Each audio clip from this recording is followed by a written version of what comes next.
Isipin mo ito, hindi lang simpleng military exercise, kundi isang live-fire demonstration ng lakas at koordinasyon ng tatlong bansa sa gitna ng tumitinding tensyon sa karagatan. Sa ilalim ng Exercise Balikatan 2026, isang kakaibang eksena ang magaganap, sabay-sabay na pagpapaputok ng mga modernong sandata laban sa isang tunay na barko sa gitna ng West Philippine Sea.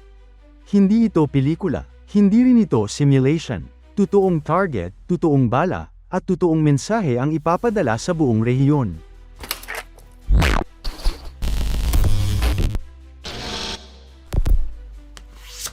Sa pinakabagong yugto ng Balikatan 2026, isa sa mga pinaka-inaabangan ay ang tinatawag na SINKEX o Sinkeng Exercise. Dito, ang mga puwersa ng Pilipinas, Estados Unidos, at Japan ay magtutulungan upang palubugin ang isang decommissioned o retiradong barko gamit ang iba't ibang klase ng munitions. Ang layunin nito ay hindi lamang ipakita ang kakayahan sa pakikipaglaban sa dagat, kundi pati na rin ang interoperability o ang kakayahan ng magkakaibang militar na mag-operate bilang iisang puwersa. Ang napiling target ngayong taon ay ang dating barko ng Philippine Navy na BRP Quezon, na may hull number PS-70. Isa itong Rizal-class corvette na nagsilbi sa bansa sa loob ng maraming taon bago ito tuluyang i-retire. Ngayon, magsisilbi itong target vessel, isang simbolikong papel kung saan ang lumang barko ay magiging bahagi ng pagsasanay para sa modernong digmaan. Pero hindi biro ang mangyayari sa BRP Quezon. Sa SINKEX phase, tatamaan ito ng iba't ibang uri ng armas mula sa tatlong bansa. Ibig sabihin, hindi lang isang missile o bala ang ipaputok, kundi sunod-sunod na coordinated strikes mula sa lupa, himpapawid, at dagat. Para itong real-world scenario kung saan kailangang sabay-sabay kumilos ang iba't ibang sangay ng militar. May inihanda ring backup target ang mga organizers sakaling agad lumubog ang BRP Quezon bago pa matapos ang buong exercise. Ipinapakita nito kung gaano kaseryoso at kadetalyado ang plano, walang masasayang na pagkakataon para sa training. Isa sa pinakamalaking highlight ngayong taon ay ang partisipasyon ng Japan, lalo na ang Japan Ground Self-Defense Force o JGSDF. Sa kauna-unahang pagkakataon, magdadala sila ng kanilang Type 88 anti-ship missile system sa labas ng Japan, at gagamitin ito sa isang live-fire exercise. Malaking bagay ito dahil historically, medyo limitado ang deployment ng Japan sa ganitong klaseng operasyon, lalo na sa labas ng kanilang teritoryo. Ang Type 88 anti-ship missile ay kilala sa pagiging highly accurate at design para tumama sa mga surface vessels sa malalayong distansya. Kapag pinaputok ito laban sa BRP Quezon, makikita mismo kung paano gumagana ang isang modernong anti-ship missile sa totoong target. Hindi lang ito demonstration, kundi isang strategic signal din sa ibang bansa na kayang mag-project ng power ang Japan kasama ang mga kaalyado nito.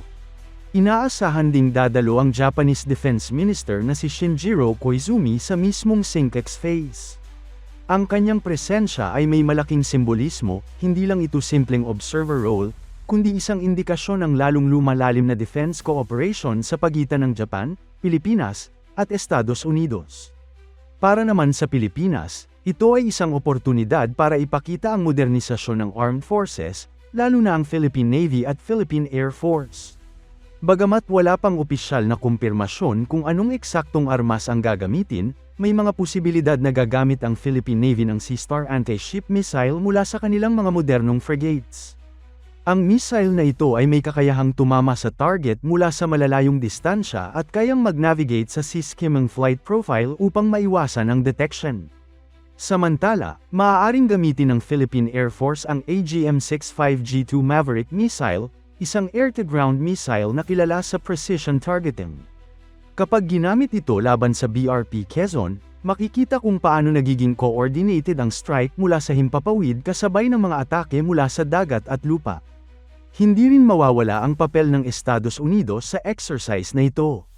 Bilang long-time ally ng Pilipinas, ang US forces ay inaasahang magdadala ng kanilang advanced weapon systems at tactics. Posibleng gumamit sila ng iba't ibang klase ng missiles o guided munitions na magpapakita ng kanilang technological edge.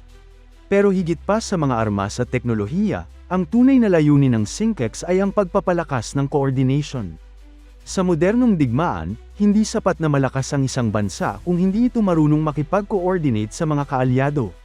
Dito pumapasok ang halaga ng balikatan, isang exercise na hindi lang tungkol sa pagpapakita ng lakas, kundi sa pagbuo ng tiwala at pagkakaunawaan sa pagitan ng mga puwersa. Kung iisipin, ang lokasyon ng exercise, ang West Philippine Sea, ay may malaking kahulugan. Ito ay isang rehiyon na matagal ng sentro ng tensyon dahil sa overlapping territorial claims. Sa pamamagitan ng pagsasagawa ng ganitong klase ng exercise sa lugar na ito, malinaw ang mensahe, handa ang Pilipinas at ang mga kaalyado nito na ipagtanggol ang kanilang mga interes at panatilihin ang freedom of navigation. Hindi rin may kakaila na ang SINCEX ay may deterrence factor. Ibig sabihin, habang ipinapakita ng tatlong bansa ang kanilang kakayahan, nagbibigay rin ito ng babala sa sinumang magtatangkang maghamon sa kanilang presensya sa rehiyon. Sa simpleng salita, ito ay isang paraan ng pagsasabing, handa kami. Para sa mga Pilipino, mahalagang maintindihan na ang ganitong klase ng exercise ay bahagi ng mas malawak na modernization at defense strategy ng bansa. Hindi ito basta pagpapaputok ng armas para sa show, kundi isang seryosong hakbang upang masigurong handa ang ating sandatahang lakas sa anumang posibleng banta. Sa kabilang banda, may mga kritiko rin na nagtatanong kung kinakailangan ba talaga ang ganitong klase ng exercise, lalo na sa gitna ng sensitibong sitwasyon sa rehiyon. Ngunit para sa mga defense planners, ang sagot ay malinaw, ang preparedness ay hindi pwedeng ipagpaliban. Mas mabuti ng handa kaysa mabigla. Habang papalapit ang SINCEX phase ng Balikatan 2026, maraming mata ang nakatutok sa magiging resulta nito.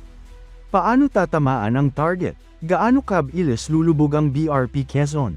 At higit sa lahat, ano ang magiging reaksyon ng ibang bansa sa ipinakitang lakas ng tatlong allies? Sa huli, ang pagpapalubog sa isang lumang barko ay hindi lang simpleng pagtatapos ng buhay ng isang vessel.